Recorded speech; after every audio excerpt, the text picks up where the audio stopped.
The species that wouldn't break. The impossible survivor. Dr. Kira Ose was supposed to be dead.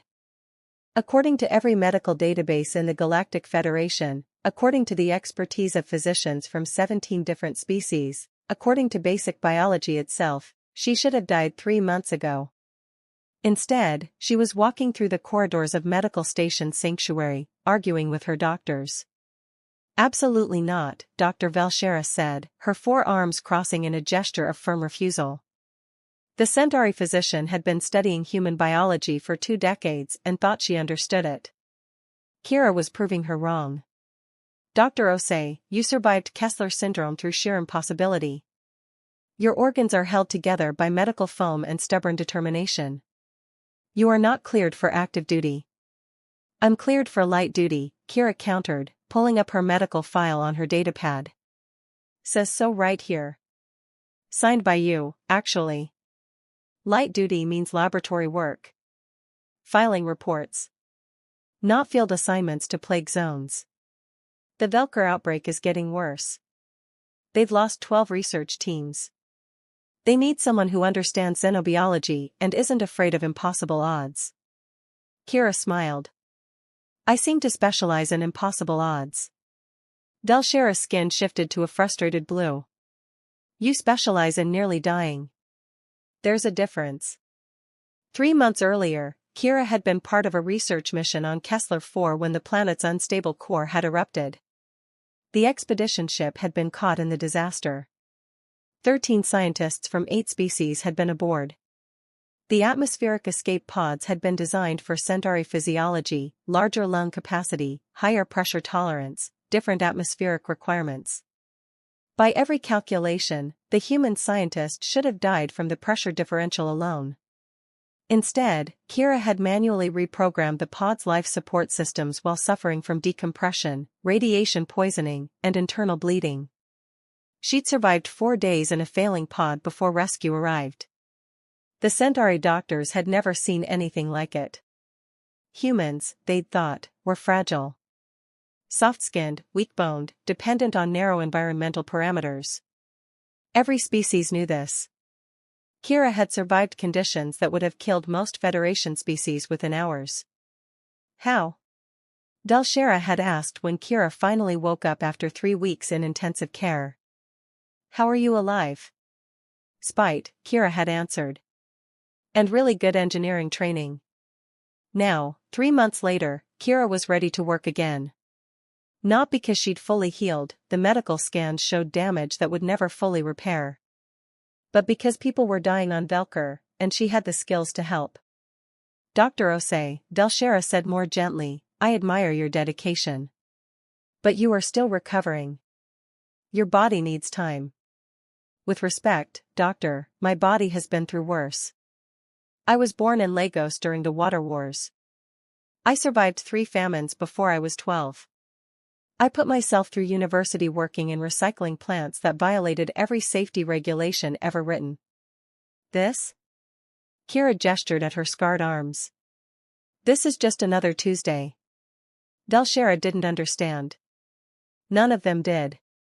The Federation species had evolved on kind worlds with stable climates and abundant resources. They'd achieved space travel after millions of years of steady development.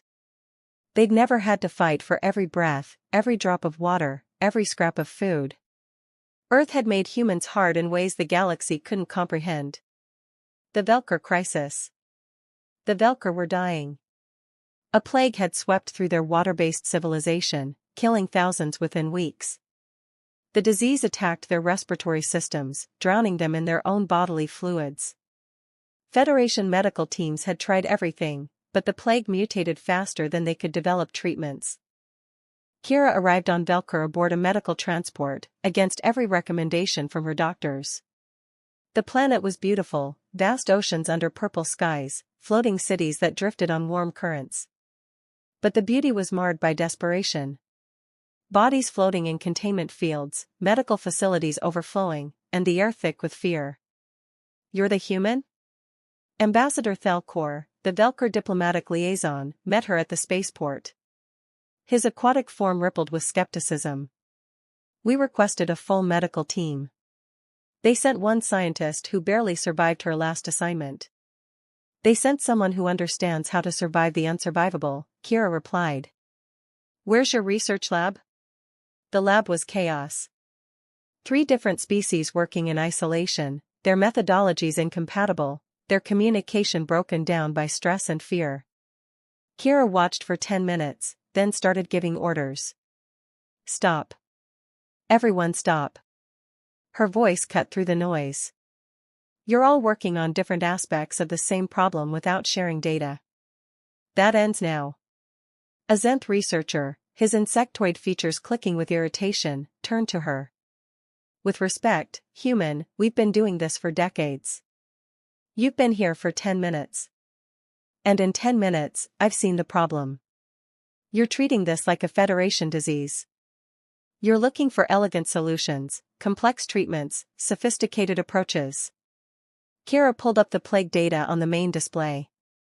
But this isn't a Federation disease. Look at the mutation rate. Look at how it spreads. This is aggressive, adaptive, and simple. You can't fight it with complexity. Then how do we fight it? Thelcor asked. The same way Earth fought its plagues. Brutally and simply. Kira started pulling up Earth's medical history. Antibiotics. Antivirals. Compounds so aggressive they nearly kill the patient while killing the disease. Your medicine is too refined, too gentle. This plague needs something crude and overwhelming. The Zenth researcher scoffed. Primitive medicine for primitive species. Kira smiled without humor. Primitive medicine that survived diseases that would have wiped out your species in weeks. Earth spent 10,000 years fighting plagues. We got very, very good at it. The treatment. Kira worked for 72 hours straight, ignoring Velshera's increasingly frantic messages about rest and recovery. She synthesized compounds from Earth's historical database, adapting them for Velker physiology. Most Federation species would have needed sleep, food, regular breaks. Kira ran on coffee, stimulants, and the same stubborn refusal to quit that had kept her alive in that escape pod. This will work, she told Thelcor, presenting her treatment protocol. But I need to be clear, it's going to be rough. The treatment is almost as dangerous as the disease. Some patients won't survive it. Some is better than all, Thelcor said quietly. We've lost 3,000 people this week alone. The first trials were brutal. The treatment, a combination of aggressive antivirals and immune system stimulants, hit the Velker patients like a hammer. Fever spiked. Bodies convulsed. Medical monitors screamed warnings. And then, slowly, the patients started recovering. The plague's progression stopped. Respiratory function improved. Within 48 hours, the first patient was declared disease-free. Within a week, the survival rate had jumped to 70%. The Federation medical community was stunned. How had a human, using primitive Earth medicine, solved a problem that had stumped their best researchers? Because we understand suffering, Kira explained in her report to the Medical Council. Federation medicine is designed for species that evolved in paradise. Earth medicine was forged in hell. We learn to fight diseases by accepting that sometimes the cure is almost as terrible as the illness. You look for gentle solutions. We learned a long time ago that sometimes survival requires brutality. The recognition. 3 months after the Velker crisis, Kira received a summons to the Federation Medical Council. She arrived expecting a reprimand for violating her medical restrictions. Instead, she found something else entirely. The council chamber was filled with representatives from 40 species. At the center stood High Physician Morthal, a being whose species had practiced medicine for 8 million years. Dr. Osei, Morthal said, you have accomplished something we did not think possible. You have reminded us that advancement does not always mean superiority. That ancient methods have value. That survival sometimes requires approaches we've forgotten. Kira stood silently, unsure where this was going. We would like to establish a new medical division, Morthal continued. One focused on aggressive treatment protocols for conditions that resist conventional Federation medicine. We would like you to lead it. With respect, High Physician, I'm not qualified. I'm barely recovered from Kessler 4. I violated medical orders to go to Velker. I used treatments that Federation doctors consider barbaric. Precisely. Morthal's expression was unreadable. You possess something we've lost, the understanding that sometimes survival requires uncomfortable choices. That healing doesn't always mean gentle care. That the species who've suffered the most often know best how to fight suffering. Kira thought about Earth. About Lagos and the water wars. About famines and plagues and the countless ways humanity had learned to survive. About the escape pod and the 4 days she'd fought to stay alive against impossible odds. I'll do it, she said. But I have one condition. Name it. We recruit from Earth. From the parts of Earth that Federation species pretend don't exist. From the slums and war zones and disaster areas. From the places that teach people how to survive when everything else fails. Morthal considered this. Why? Because the galaxy is comfortable. You've had millions of years of peace and plenty. But comfort makes you fragile. Earth never had that luxury. We're still fighting, still surviving, still refusing to give up even when every logical calculation says we should. Kira pulled up an image of Earth, blue and green and beautiful, but scarred by industry and war and environmental damage. You want doctors who understand impossible situations? Recruit from the species that lives in impossible situations every day. We might be primitive by your standards. We might be crude and brutal and unsophisticated. But we're survivors. And sometimes, that's exactly what medicine needs. The division that changed medicine. The Earth Initiative. 6 months after Kira's appointment, the Emergency Medicine Division had recruited 47 doctors from Earth. Not from the gleaming medical schools of Geneva or Beijing. From Lagos, from Dhaka, from the disaster zones and conflict areas where medicine meant treating gunshot wounds with whatever was available, where doctors worked without power or clean water, where survival meant improvisation. The Federation medical establishment was horrified. These aren't qualified physicians, Dr. Ventar, a senior Federation doctor, protested during a council review. They lack proper credentials, advanced training, access to modern facilities. This is an embarrassment to Federation medicine. Dr. Aisha Hassan, one of Kira's recruits from a Somali refugee camp, stood to respond. You're right. I never attended a fancy university. I learned medicine in a tent with a handful of textbooks and whatever supplies aid organizations could spare. I performed surgery by flashlight. I've treated cholera with oral rehydration solution I made from memory because we had no clean 4 fluids. She pulled up her record. I've saved 2,000 lives in 5 years. How many have you saved, doctor, with all your advanced training and modern facilities? Ventar had no answer. The Emergency Medicine Division deployed to crisis zones the Federation had written off as hopeless. Plague outbreaks on industrial worlds. Radiation poisoning from reactor failures. Mass casualties from natural disasters. Places where Federation medicine, with its reliance on advanced equipment and controlled conditions, failed. Earth doctors thrived. On Titan Station, when an explosion destroyed the medical wing, Dr. Hassan performed surgery using sterilized eating utensils and local anesthetic meant for veterinary use. 3 patients survived who shouldn't have. On Kelrath 4, when a viral outbreak hit a mining colony, Dr. James Chen from Hong Kong treated 800 patients in 72 hours using a treatment protocol he'd learned fighting influenza in overcrowded refugee centers. The survival rate was 93%. On the research station Galileo, Dr. Maria Santos from Sao Paulo kept a patient alive for 11 days with failing life support by manually pumping oxygen and using equipment cobbled together from spare parts. The pattern was clear: where Federation medicine required optimal conditions, Earth medicine simply required determination. The Kessler lesson. The real test came when another Kessler-type disaster struck. A colony ship carrying 5,000 beings from 12 different species experienced catastrophic failure during atmospheric entry on New Harmony. The ship crashed in a remote region with no immediate rescue possible. Federation emergency protocols said to wait for proper rescue teams, proper equipment, proper facilities. Kira said to send her division immediately. "They'll die if we wait," she argued with the Emergency Response Council. "The crash site is in a toxic environment. Every hour we delay costs lives. And sending your team without proper equipment will cost their lives," Ventar countered. "This isn't a controlled environment. This is a disaster zone with atmospheric toxins, structural instabilities, and injured patients from species your doctors have never treated. My doctors have treated battlefield trauma with no equipment. They've worked in toxic environments with improvised protection. They've learned medicine in conditions that would make your emergency rooms look like luxury hospitals." Kira's voice was steel. "Send us."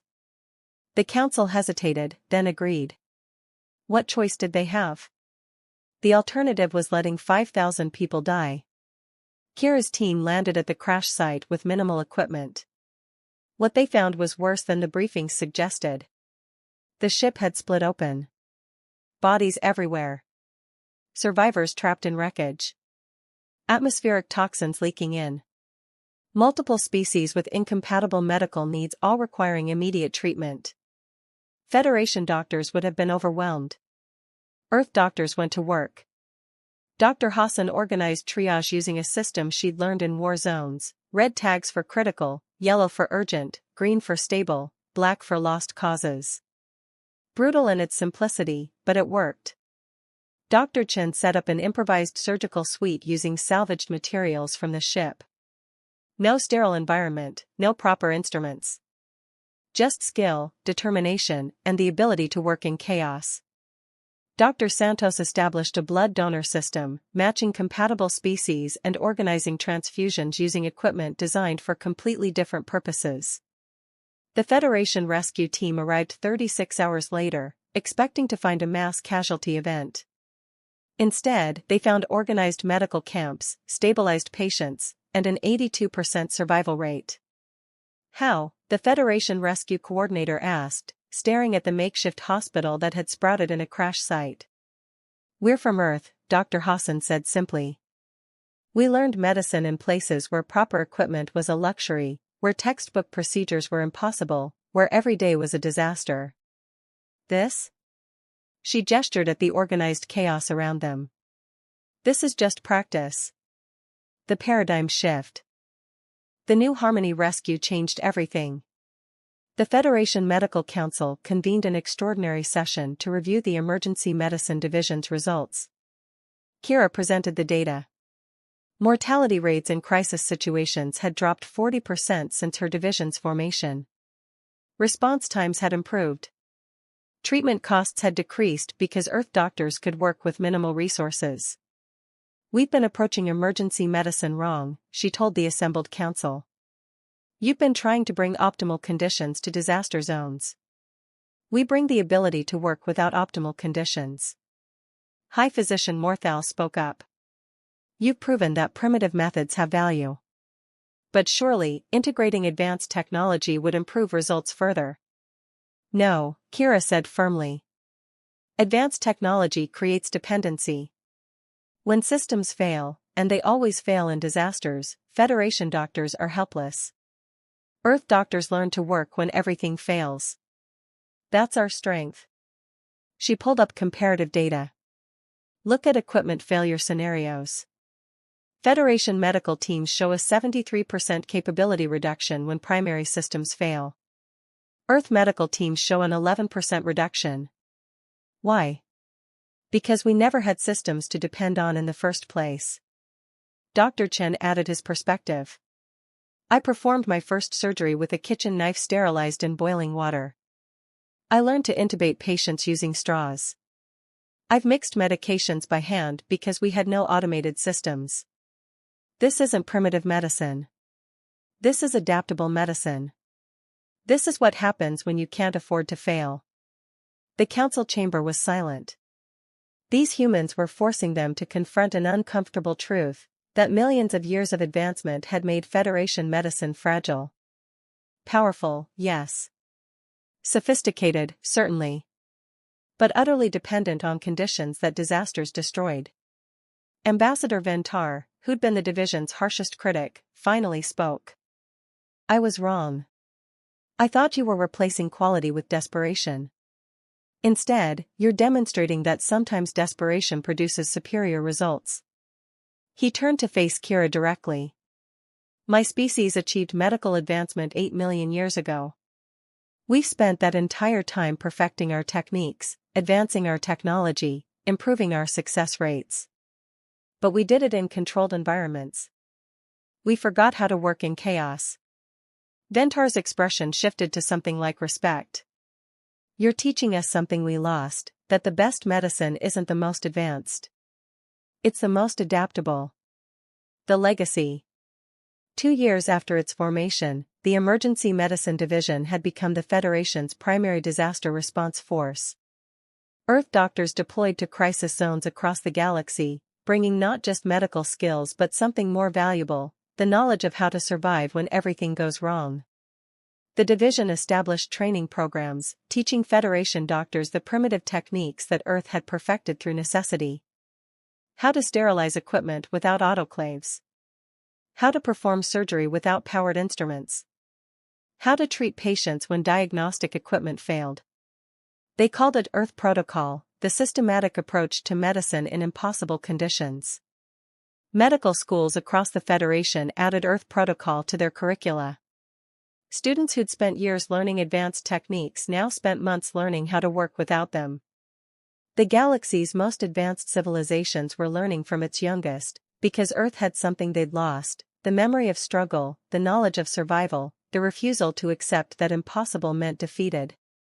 Kira stood in her office on Medical Station Sanctuary, looking at the wall covered with commendations, rescue reports, and photos of teams she'd trained. 47 doctors had grown to 400. The division that the Federation had considered a desperate gamble had become essential. Dr. Velshera entered, her skin a satisfied blue. Your latest physical results are concerning. You're still operating with organs that shouldn't function, held together by scar tissue and determination. Sounds about right, Kira said with a smile. By every medical standard, you should rest. Recover. Stop pushing yourself. And yet, here I am. Still working. Still training doctors. Still proving that Federation medical standards don't account for human stubbornness. Velshera made a sound that might have been a laugh. You've taught us something important, Dr. Osei. That survival isn't about optimal conditions. It's about refusing to quit when conditions fail. That's Earth's greatest export, Kira replied. Not advanced technology or sophisticated culture. Just the simple, stubborn refusal to give up. We're the species that crawled out of disaster after disaster and kept going. We made it to the stars not because we had the best equipment or the most resources, but because we wouldn't accept that we couldn't. She pulled up an image of Earth on her display, her scarred, damaged, beautiful homeworld. The galaxy thought humans were fragile because we look soft, because we die easily, because we need narrow environmental conditions. But they confused fragile with breakable. We break all the time. We just refuse to stay broken. Kira turned to face Velshera fully. That's what we're teaching the galaxy. Not primitive medicine. Not desperate improvisation. We're teaching them that the strongest species isn't the one that never breaks. It's the one that breaks and keeps going anyway. Outside the window, a medical transport was departing for another crisis zone. Aboard it, Earth doctors were preparing to bring their particular brand of medicine to a disaster the Federation had declared unsolvable. They would work without proper equipment. They would adapt, improvise, and refuse to quit.